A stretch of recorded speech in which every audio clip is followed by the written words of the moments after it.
We saw in Module A1 that over the past 70 years, world trade had expanded much faster than world GDP. Both overall growth and the expansion of trade have contributed to rapid increases in demand for natural resources. Moreover, increases in overall economic activity have added significantly to emissions of air and water pollution as well as solid waste. Among these emissions, carbon dioxide and other greenhouse gas emissions have accelerated global warming and climate change at an unprecedented rate. The environmental SDGs set out many targets for localized action to reduce these environmental costs of economic growth. In studying the environmental effects of trade, it is helpful to break the total impacts down into three component effects. Scale effects are linked directly to economic activity, while composition and technique effects are linked to structural changes that occur as the result of trade and development. To see these, let's consider just one environmental issue, that of greenhouse gas emissions. Understanding scale effects is very straightforward. If the economy increases in size and nothing else changes, then emissions and other environmental damages will simply increase at the same rate as GDP growth.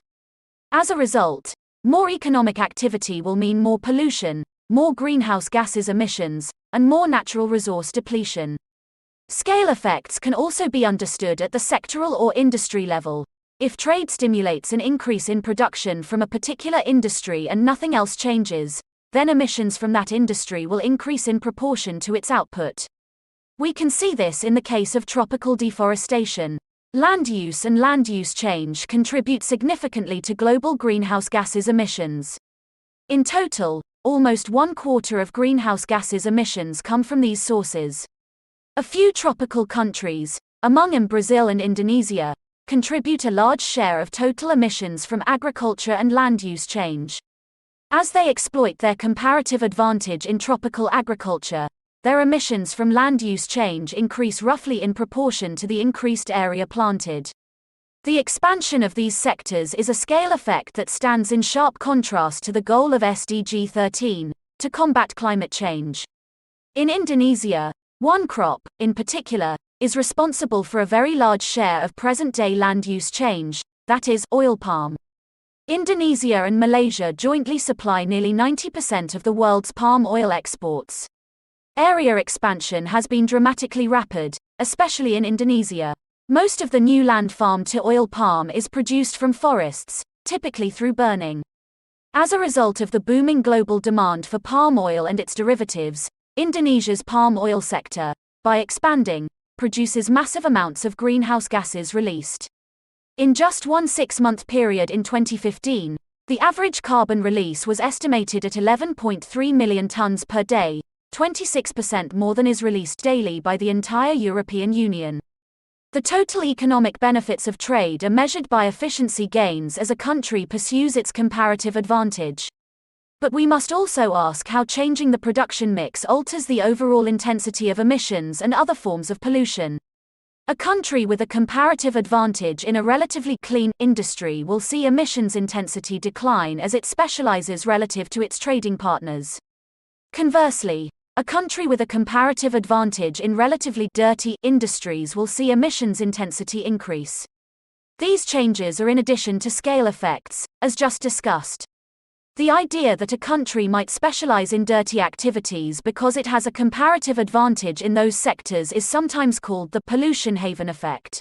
But it is important that the increase in pollution can only occur if institutions and/or policies are accommodating of more pollution-intensive behaviors. The third component of trade-related changes in environmental outcomes is known collectively as technique effects. These are changes in the intensity of emissions or natural resource use per dollar of income, generated due to changes either in production technology or in consumption patterns. If trade incentivizes investment in new capital stocks, these are likely to embody newer, more efficient, and possibly cleaner production methods than the older vintages of capital that they replace. Thus, unlike the scale effect, this effect of trade is associated with diminished emissions per dollar of income. One example of the supply-side technique effect comes from China's efforts to upgrade its power generation infrastructure. China is very heavily dependent on coal-fired power plants for electricity generation. The numbers and capacity of these plants have increased greatly during China's economic miracle. But newer vintages of power plants embody significant improvements in efficiency, so less coal is burned to produce each unit of electricity. The newer plants also burn cleaner, releasing fewer harmful emissions per unit of power generated. The composition of China's coal fleet has moved sharply toward supercritical and ultra-supercritical technologies, which are much cleaner than the subcritical technologies of older generations. This change in technique is not a cure for China's greenhouse gases emissions, which remain the largest in the world. But for so long as they continue to burn coal to produce electricity, it is, at least, a step in the right direction. Demand-side technique effects also matter. As consumer incomes rise, so too does willingness to pay for a clean environment and other amenities, including preservation of natural landscapes and threatened species of animal and plant life.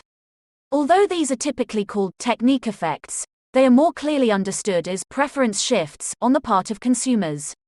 As trade increases average incomes, more consumers become willing to change their consumption patterns or make other sacrifices in order to achieve a cleaner environment.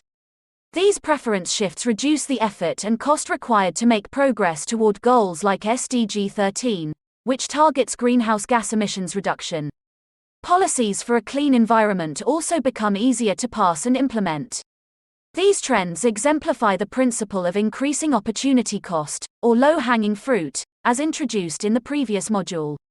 Summing up, the effects of trade on the environment break down into three components. Scale effects always increase emissions and other forms of environmental harm when an economy is growing. Technique effects always reduce the intensity of emissions or other damages due to updates in capital vintages or changing consumer preferences. And composition effects could go either way, depending on a country's comparative advantage and pattern of trade.